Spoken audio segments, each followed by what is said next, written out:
Mari kita bersama-sama membangun budaya kerja yang berorientasi pada pelayanan prima sehingga masyarakat benar-benar merasakan kehadiran pemerintah dalam kehidupan mereka.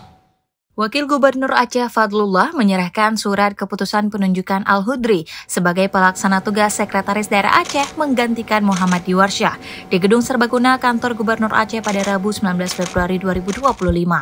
Dalam kesempatan yang sama, Wakil Gubernur juga melantik 47 PNS ke dalam jabatan fungsional di lingkungan pemerintah Aceh. Salah satu di antaranya adalah pengangkatan Teku Ahmad Gade sebagai perencana ahli utama pada Badan Perencanaan Pembangunan Daerah Aceh.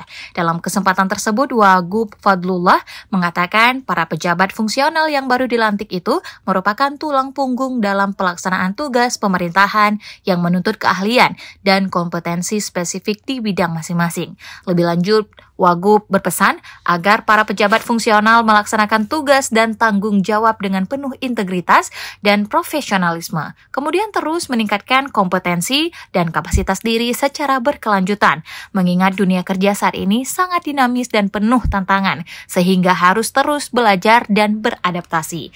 Terakhir, Dekfat meminta para pejabat fungsional menjunjung tinggi etika dan disiplin dalam bekerja. ASN sebagai abdi negara harus menjadi teladan dalam hal kedisiplinan, kejujuran, dan tanggung jawab.